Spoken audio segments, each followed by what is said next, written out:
Good afternoon for people who are in our time zone. Anybody west of Eastern, good morning. My name is Corey Bennett. I am the Assistant Director for Fitness Programs within the Department of Recreational Sports here at UF.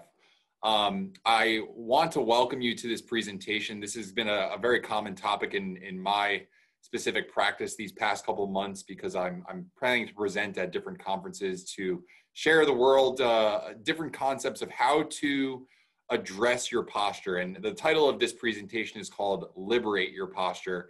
And I chose those words very intentionally because we live in a very sedentary world, for the lack of a better term, especially now more than ever with having to deal with the virtual lifestyle that we are currently adapting to with doing online education and for students doing online courses and whatnot. So I wanted to develop something that could be very useful for individuals to be mindful of themselves and to develop more of like an intuition to how their body moves and how their body should be moving on a day-to-day basis.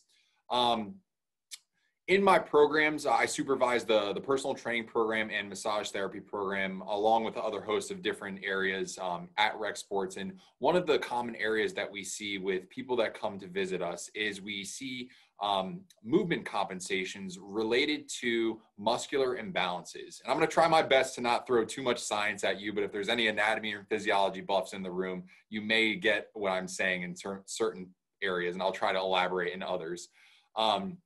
We try to assess movement as fitness professionals to see how people are moving when they perform regular physical activity and try to incorporate movements that help optimize the way that people move.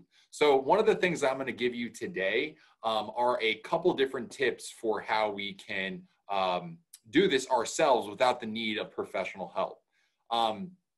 So first, before moving on to that, I want to give you a quick little story. So this is how I arrived at this topic. As an undergraduate student years ago, moving into graduate school, I was very active. I was going to the campus recreation center and going to other local gyms in the area to be able to get my regular physical activity in, and as along with doing my academic coursework. And at the time, I didn't realize how precious all of the free time was that I had. It wasn't until I started my full-time career working 40 hours a week, Monday through Friday, doing the typical 9 to 5, 8 to 5 that most of us will probably end up doing, to be able to see that once my lifestyle changed in this full-time world, a lot of my daily habits started to change. And one of those that I didn't realize started to slip within the first couple of years of working was that, excuse me, was that I wasn't paying attention to the way that I was sitting at my office chair doing my computer work. And long term, I started to experience little types of aches and pains, things that I really couldn't sum up. And by doing a little bit of research and figuring out, and obviously being in the fitness industry as a professional, I was able to find some resources to be able to assess myself and get others to get eyes on me to see what's going on. And it made me think of what I could do to provide to others that are in similar situations. I may work at a recreation center, which is a cool place and a cool environment, and you're around physical activity daily. But honestly, the nature of the work is very sedentary. You know, there's a lot of administrative work, and many of you who are staff and faculty or in corporate America that are behind desks and whatnot are possibly dealing with similar things. So here's what we're going to discuss today. We're going to talk quickly about some common full-time lifestyle and movement and position habits that we could experience.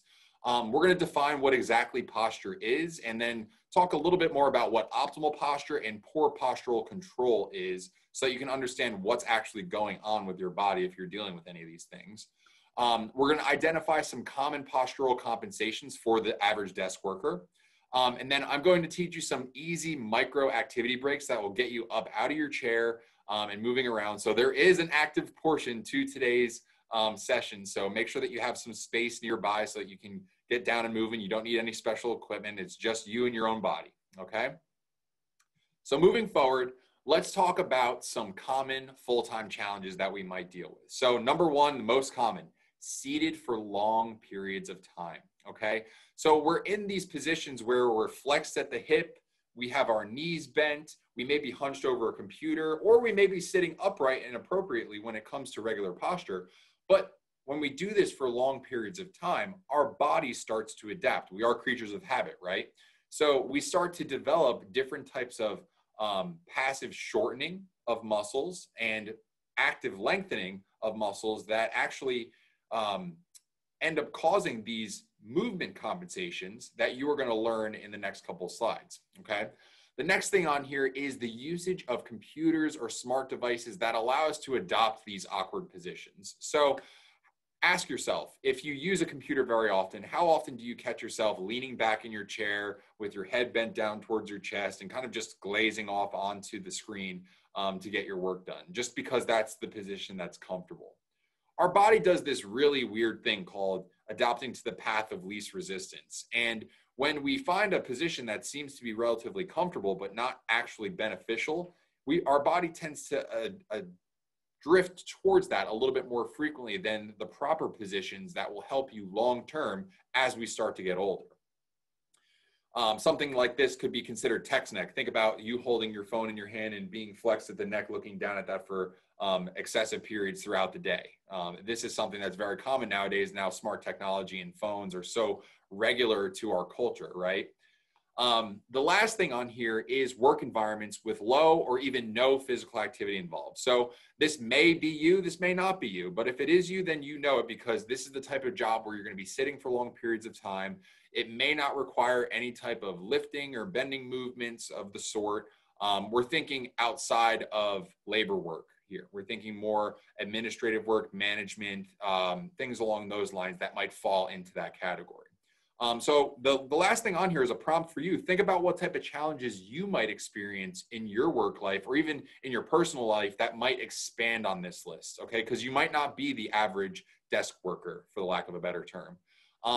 If you're listening to this and you want to start getting engaged in the chat, I want to start seeing some things in the chat for an expansion on this list. What type of things are you dealing with? Because these are the things that we could all kind of address collectively, and then maybe we can answer some questions towards the end. So you don't have to do it right now, but as you start to think about that, pop it in the chat and I'll be able to answer it towards the end.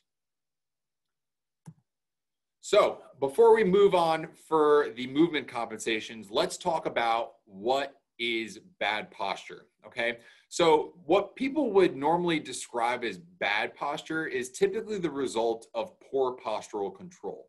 And this means that there is usually some sort of muscle imbalance or perhaps a neuromuscular inhibition. So this is your mind-body connection, maybe altered, that causes the compensation of your body to move into whatever this bad position is. Some of the common incorrect positions that we may see are Tex Neck. So this is called forward head position, similar to what I just described earlier, where your head is flexed and you're looking down for long periods of time. This is characterized by the protrusion of the chin out in front of your chest and the inability to be able to maintain your head stacked over your shoulders as a regular posture. The next is kyphosis. Kyphosis is typically the normal curvature of your upper back, but excessive kyphosis is excessive rounding of the upper back and then even the shoulders rounding forward as if you were carrying some very heavy briefcases of some sort, right? The third and the last one is what I like to call Daffy Duck butt. This is called excessive low back arching or excessive lordosis of the lumbar spine, if you're somebody who's familiar with anatomy. These are the three main things that we most commonly see in the fitness industry, but also that most adults that work sedentary jobs or have sedentary lifestyles typically experience over long periods of time. Now, with these positions, when they go unaddressed for extended periods of time, let's say months to years or multiple years, you may start to experience some different types of aches and pain. Things like headaches from tight neck muscles and shoulder muscles, neck pain, shoulder pain, back stiffness or pain.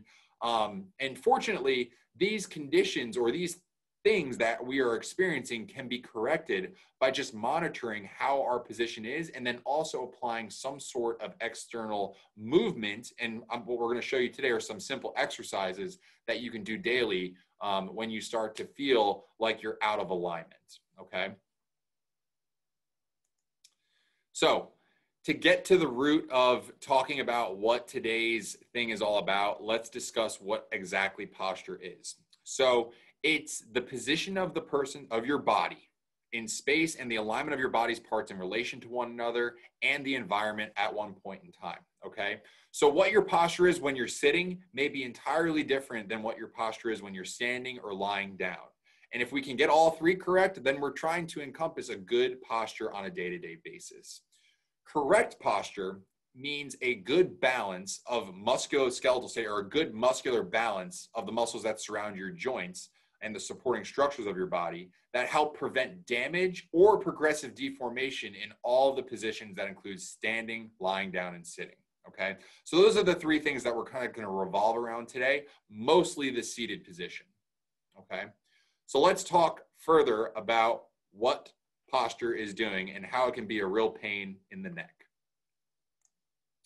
The first thing we're going to talk about is Tex Neck. So without getting too far into the science, we have a lot of different muscles that surround our neck and cervical region, which is the upper spinal area that connects to your head, okay? We have one really, really important muscle that is usually typically overactive that causes Tex Neck more frequently than other areas. And that's called your sternocleidomastoid, okay? Very, very long term. We usually just abbreviate it as SCM. This muscle, and I'm going to draw on this slide so you can kind of see an idea of where this might be on my end. So on my picture here, this muscle tends to run the length of the outside of the neck and connects to the jaw, all right? So on here, we're going to try and do a stretch, and we're all going to join in and do this together. So let's find a space to be seated, or like on an ottoman, or if you're at home on your couch. This is a good place to kind of move to the edge of whatever seat you're on and allow yourself to participate. So if you have my screen up, I want you to be able to see me do this. We're going to try and fix our arm hooked under whatever seat that you're sitting on. And then what I want you to do is tilt your opposite ear to the shoulder that is moving in that direction, okay? So now you start to get some lengthening through the outside of your neck. So this is going to start to stretch out that SCM muscle. From there, you want to take your chin and point it the opposite direction that you're looking, okay? This will start to lengthen that muscle a little bit more. So we're leaning our head, we're tilting our chin and pointing it the opposite direction. And the final part to this is taking your hand and applying some gentle pressure to the outside of your forehead, which will ultimately stretch out this whole region and lengthen that SCM muscle, okay? The SCM, when we're in these seated positions, either a slouching or hunched over or texting on our phones for long periods of time, or just in our phones doing games or reading or whatever the case is, this muscle gets passively shortened, okay?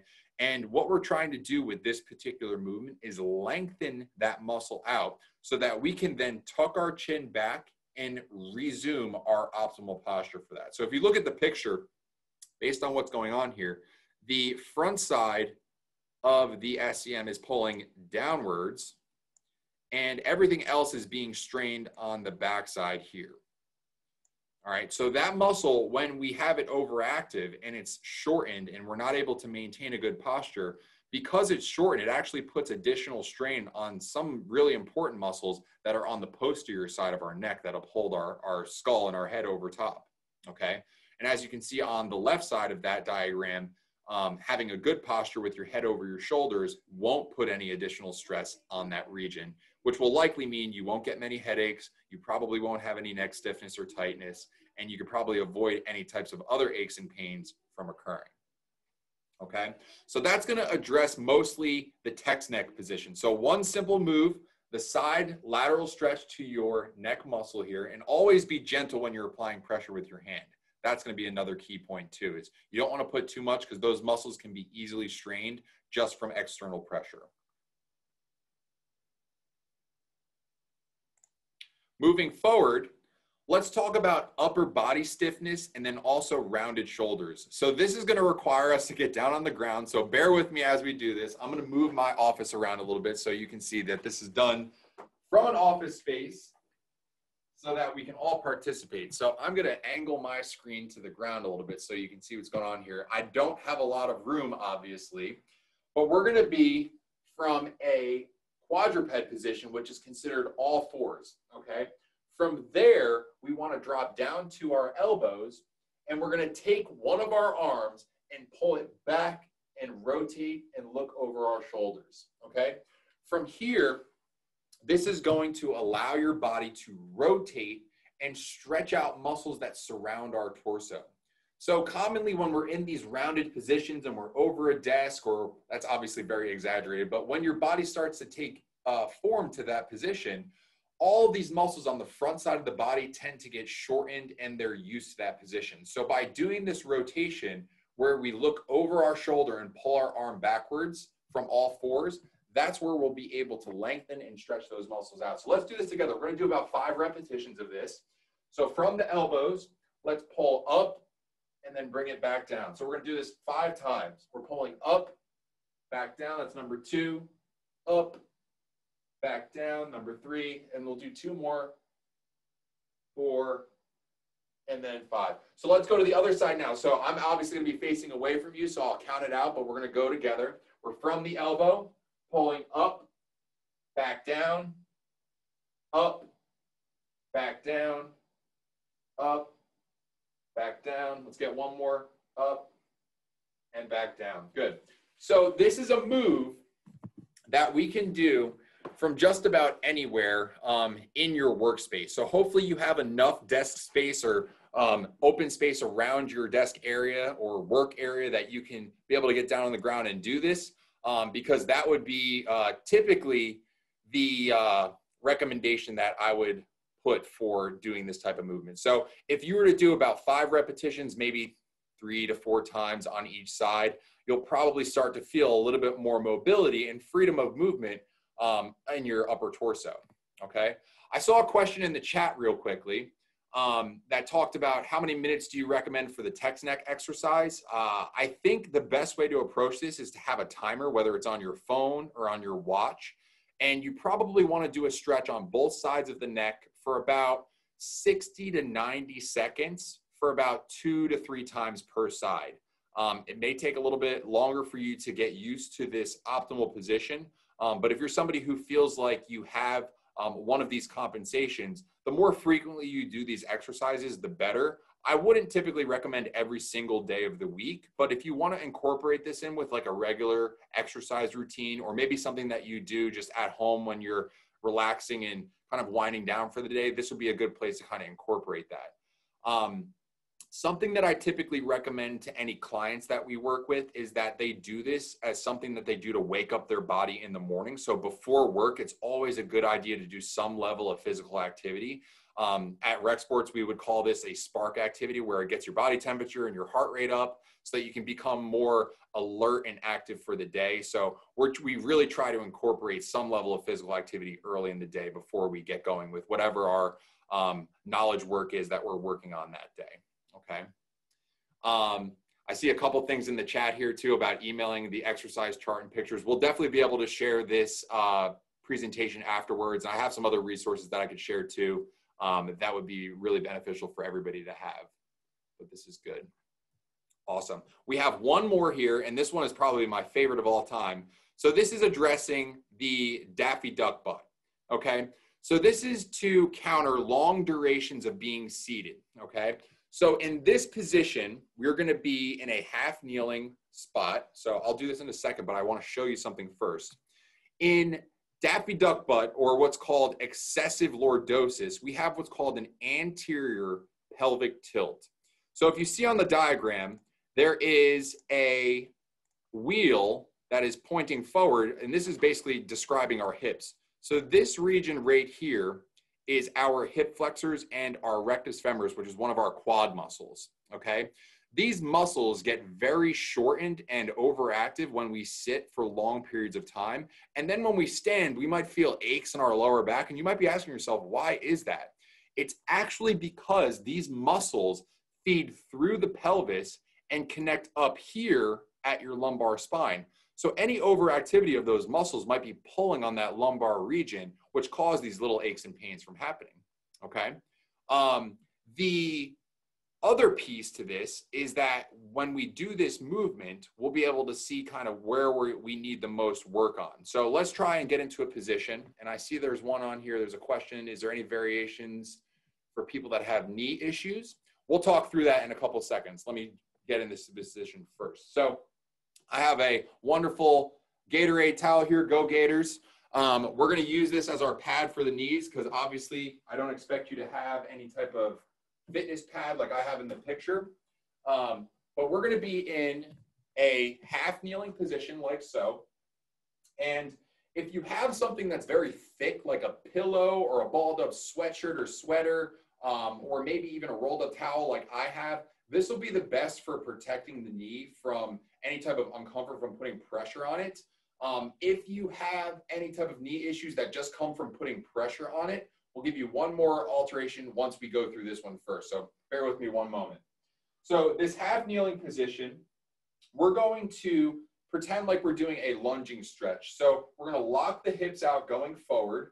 We're going to try and flex our butt muscle by kind of locking out the hip and squeezing that muscle. If you can figure out how to do that, that's usually the best way to figure this out. But the torso should be in direct alignment with your thigh that's on the ground. We're not in this overextended forward stretch here. We want to be completely vertical and perpendicular to the ground, okay? From here, you should probably feel some sort of tension in the front side of your hip, and that's going to be the first part of stretching the hip flexor, okay? To take it a step further and elevate the intensity of the stretch, which is now going to add the quad muscle into the equation, we then need to flex the knee, okay? So this is going to be tough. You need to be able to curl your knee up and then grab it with your hand. If that is too difficult for you, here is an alteration for that.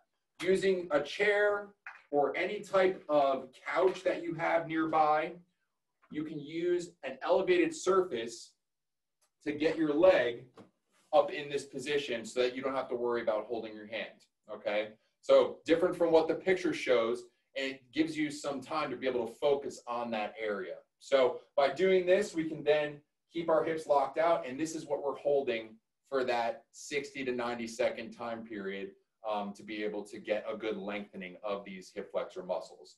So I typically like to do this about every 60 minutes that I'm in a seated position. The more frequently you do it, the better for maintaining good length of the hip flexors. And it's a good place to start if you are dealing with any type of nagging from like let's say lower back pain from sitting for too long, okay? Now, to take it up to people who have knee pain, all right? If you have any type of knee issue where you can't put pressure on the ground, find something to balance on or to balance next to, like a chair like I'm using here. And instead of being in the half kneeling position, we're going to pull our heel up to our backside and point our knee to the ground. Now, this is just a quad stretch, so you're only going to be stretching the quad muscle. It's not going to put too much lengthening. Well, it will put some lengthening of the hip flexor, but not as much as the half kneeling position. So it's just a little bit less of a stretch, but you still work similar areas, okay? So that's going to be the three things that we're going to give to you today as a simple or a quick fix to some of these movements. But I do need to put a disclaimer out there. These are not the only things that you'll have to do to be able to work towards correcting these positions long term. Obviously, it would take more individualization of looking at the way that you move and how your body is different from others to be able to address whether or not you need specific exercises over others, okay? Let's see, we have one more slide here, and this is outside of the positions. We're going to talk just general daily mindfulness for posture.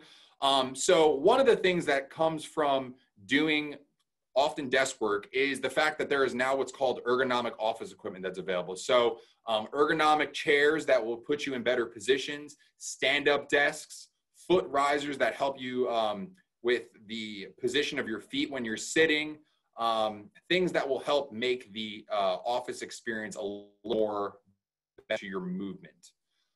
Next, consider when you're using a laptop. Obviously, the term laptop gets taken very literally, and we do use it while it's in our lap. Think about it, though. When the laptop's sitting in our lap and we're looking down at it, we're in a very flexed position of the neck. And if we're doing that for long periods of time, we're just supporting that forward head position like we talked about earlier. And it puts greater flexion on the neck and maybe more torque and then potentially more neck strain. And we obviously don't want that to create long-term issues later on down the line. A couple other things, be mindful of your shoulder and head position when you're sitting. So if you need to, draw your shoulders back and tuck your chin so that you can be in vertical alignment. One thing that I love to provide for clients is a 30-minute timer for activity. So if you've been sitting for a long period of time, set a timer for 30 minutes. Once that timer goes off, get up and just shake your body out. Do everything that's on your body, your ankles, your knees, your hips, just shake it all out. You don't have to do any specific exercises, or you can do some of the movements that we talked about today. A couple other things, be mindful of your head position when texting and typing. So always remember to tuck your chin back to keep it stacked over your shoulders. Sleep on your back with a low pillow. I know that is a crazy statement to make for anybody who's a side or stomach sleeper. But if you can make it a habit to try and sleep on your back, you're ultimately going to be upholding a good posture long term. Because if we're in the side sleeping position and fetal position, our body gets used to these curled up positions. And think about how long we sleep for. That's about 6 to 8 hours for the average person usually. That's a long amount of time to be stuck in one of those positions that could be causing shortness long term, okay? If you have the option to, like for example, I have a stand-up desk that's available to me. I like to use that when working as often as possible. Definitely standing over sitting is probably one of the better ways to go if you can, because it will help keep the muscles lengthened in your normal postural position. And then lastly, if you have time to be able to perform any of these movements that we talked about today, definitely try to incorporate them a little bit more in your lifestyle so that you can continue to maintain good posture if you have that already, or work on some of the issues that you might be dealing with, okay? I'm just gonna throw up my contact slide real quick, but I do know that there's a bunch of questions in the chat, so let me take a quick breeze through that to take a look. Let's see, okay, so, all right, Steven said he had discomfort in his lower back. He's dealing with some Zoom fatigue, having to look alert on calls for long periods of time. Yes, in the virtual world, we are dealing with a lot of screen time, and that's very challenging. Aside from just movement in general, I mean, I've tried doing different things with blue light dimmers on my computer, and then also experimenting with the blue light glasses. I found some good stuff with that. But to address the lower back pain, obviously there's no one way for me to assess your individual circumstance, but hopefully maybe the Daffy Duck stretch might help with any type of tightness that you may or may not have within the hips and quads. So I would start there to be a good place to begin. Let's see. Susan put she would like to avoid going to the chiropractor weekly because she's been doing a lot more during COVID and also getting monthly massages to help with muscles. I would say great on the massages. Depending on what type of massage your massage therapist is doing, if they're doing a little bit more of like a deeper muscle release for like deep tissue massage, that's most likely going to have longer lasting benefits than like a relaxation style Swedish massage, I would say. Obviously, because I don't know what the individual condition is or that you're going to see a chiropractor, there's a lot that could be taken into account for that. But obviously, be mindful of your body. Don't allow yourself to do something when you are feeling excessive pain. And don't overdo exercise when it's unwarranted. Like if you're feeling too fatigued to work out or to perform any of these exercises and you feel like you can't do them optimally, then probably good to take a rest on them for the day. Kat put in here hip and sciatic nerve pain and rounded shoulders, which lends to tight chest. So any of the movements that we did today could potentially help with any one of those. For the sciatic nerve pain, there's a little bit more of a direct approach that we can go, but I think you know where my office is. Oh, I like this question from Lisa. She said, what's a good percentage of time to switch from standing to seated at a desk or computer or adjustable work surface? So I like to do more of like there's days where I would do like a half and half, you know, split my workday up evenly, maybe 2 hours on, 2 hours off, or an hour on, an hour off to kind of like keep it intermittent. But the more that you can be standing throughout the day, the better. So if you're thinking of like a typical 8-hour workday, if you can make about 75% of that, maybe 60 to 75% of that standing, probably would be ideal for what you're trying to accomplish with trying to be anti-sitting. I see one from Jesse. I start the day with great posture, then slowly hunch as the day wears on. I would say everybody deals with that at some point too. And, you know, that's the human nature that we have as creatures of habit. We do the path of least resistance. And when our body starts to get more comfortable in these slow arched positions, that our body tends to just get fatigued from trying to uphold itself correctly. I would just suggest being resilient, and then also give yourself those times to have like short activity breaks to get up and move around and shake your body out in order to reset. There was one in here that says, any suggestions on back of the knee pains? Obviously, maybe not obviously, but I wouldn't be able to really identify what that could potentially be related to. Number one, because I'm not a healthcare practitioner. Number two, because I would need to assess movement in order to see any type of movement compensations from that. But I would recommend if you are dealing with anything that could be potentially debilitating, like always consult with a physician first before a personal trainer, because a physician is going to have way more medical experience to be able to diagnose why you're experiencing a certain pain. We have somebody in here, Ronnie, who put a great suggestion here. So for those working from home, replacing current computer workstation area would help. He bought a desk shell from Office Environment Center, and that seems to help. I'm not exactly sure what a desk shell is, but I'm intrigued now to find out what that is. Sounds like some ergonomic piece of office equipment. Wrist fatigue due to mouse use. I would say wrist fatigue tends to have to do mostly with how high your mouse is. So if your mouse is at elbow height or higher, you tend to put more wrist forearm pressure into the mouse pad or whatever surface it's, or edge of your desk, if that's the case, which could potentially put some compression on the muscles around your hand and wrist. That might be something that could be relating to it. But again, something that would need to really assess what your working environment is like. But a simple tip that you could probably do for that is I have the ability to lower where my keyboard and mouse sits. So I like to be able to put it below my elbow height. That usually helps in most cases because it takes pressure off the forearm.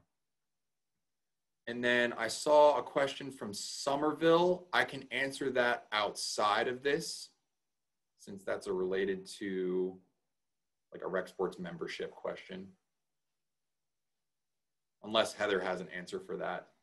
Yep, the office is open, but if you would like to send me your contact information, Somerville, I can send you privately what my email address is, and we can get that taken care of. The welcome package does typically take about 4 to 6 weeks to get to you, but I will follow up and see what we can find out for you, and I'll send you my email in the private chat. Great. Awesome. Well, then in closing, I do want to be able to provide my email address that's been up on the screen since we were talking through the questions. I want to be able to offer anybody to feel free to reach out to me. I'm fully available to address most things. Obviously, if you're alumni, you're not at the university anymore, I would still be able to chat with you. Obviously, services are a little bit different, but if you're staff or faculty, we can open up other conversations too if you're here on campus. Our Rec Sports website is also listed here, and then also the Gator Giving website is also listed. One of the programs that Rec Sports has within the university is called the Changes Program. It helps with individuals who are suffering from any type of chronic condition that could be related to inactivity. And what we do is we take referrals into this program from different departments around campus, mostly medical health professionals like the Student Healthcare Center, to get students enrolled in a free physical activity program to ensure that they can participate regularly. And what they do is they participate in 2 days a week for 60 minutes apiece for 10 weeks, and they do that every single semester. So we basically help people build the foundation of activity in their lives so they can then adopt a regular life of physical activity. So to ultimately benefit and optimize their health. So if you're considering working through the Gator Giving website and wanted to donate to a specific area, that's the one that we back for the most part. So please help us out if you have the opportunity to, but obviously there's other things as well. So if there are any other questions, I would say feel free to reach out to me via email because we are going a little bit over here, but I want to thank you again for attending and appreciate you sitting there through this with me today. Have a wonderful rest of your day. Thank you everyone for joining us. We will have this webinar up on our virtual events webpage in the next couple days. So feel free to share that link with anybody that you may know or feel like could benefit from the information that Corey so wonderfully explained to us today. Don't forget to register for our next series. It's a monthly series. You can find more information on our virtual events website. I'll leave it in the chat. But thank you so much for joining us today, and go Gators. Thank you, Corey. Thank you. It's great to be here.